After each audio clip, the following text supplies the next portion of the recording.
안녕하세요. 이번에 교수학습센터의 학습지원 프로그램인 학습법 적용 우수사례 공모전에서 최우수상을 수상한 정보통신공학과 이혜진입니다. 먼저 제가 참여한 학습법 적용 우수사례 공모전에 대해 간략하게 설명해 보도록 하겠습니다.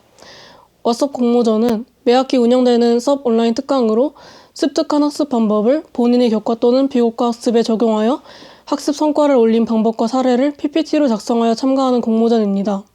공모전은 수업 온라인 특강을 하나의 역량 이상 수료하면 참여할 수 있으며 참여자 전원에게는 비교과 마일리지가 주어지고 특정 등수 안에 든 수성자는 상장과 장학금을 받게 됩니다. 저는 수업 온라인 특강의 모든 영역을 수강하면서 각 영역에서 나에게 맞는 학습법을 찾는 것을 목표로 했습니다.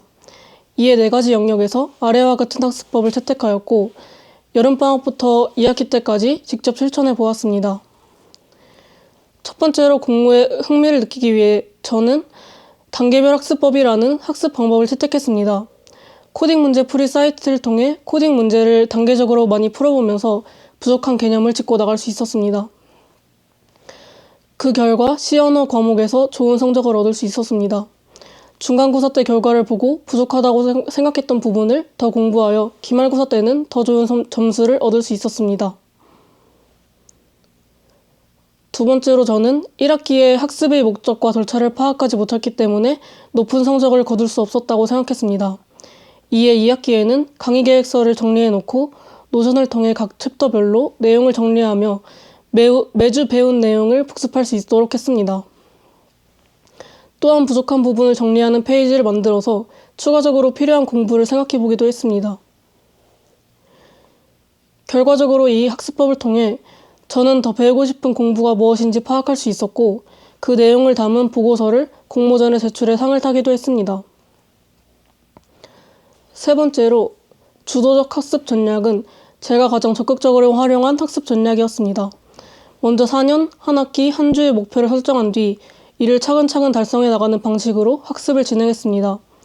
학습 과정에서 매일 학습 시간을 기록하고 학습을 소홀히 한 날과 열심히 한 날을 비교하면서 자기 반성의 시간을 갖기도 했습니다. 또한 캘린더와 스터디 플래너를 통해 할 일과 중요 일정들을 파악하면서 하루를 조금 더 효율적으로 활용할 수 있었습니다. 공모전에 참가하여 받은 상금을 모아 여행을 가면서 더 열심히 하고자 하는 의지도 생기게 되었습니다. 위 3가지 목표들은 제가 1학기 때 계획했지만 실패했던 목표들입니다. 하지만 포기하지 않고 여름방학 때 위 목표들을 이루기 위해 다양한 단기 목표들을 계획했습니다. 그 결과 실패했던 목표들을 모두 달성할 수 있었습니다. 이러한 학습법을 통해 실패가 끝이 아니라 새로운 도전을 할 수 있는 바탕이라는 것을 알게 되었고 성공만이 계획을 달성이 아니라는 것을 알게 되었습니다. 마지막으로 수업 온라인 특강으로 알게 된 학습법을 실제로 적용해보며 포기하지 않으면 실패는 없다는 것을 알게 되었습니다.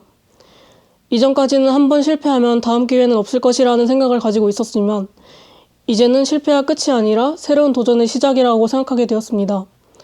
또한 학습법 공모전을 통해 제가 실천하면서 얻게 된 성취들도 돌아보니 결코 적지 않은 양이라는 것을 알게 되었습니다. 이후에는 수업 온라인 특강에서 알게 된 다른 학습법도 발굴해서 다음 학기 공부에 적용해보고 높은 성취를 거둬보고 싶습니다. 지금까지 정보통신공학과 이혜진이었습니다. 발표를 들어주셔서 감사합니다.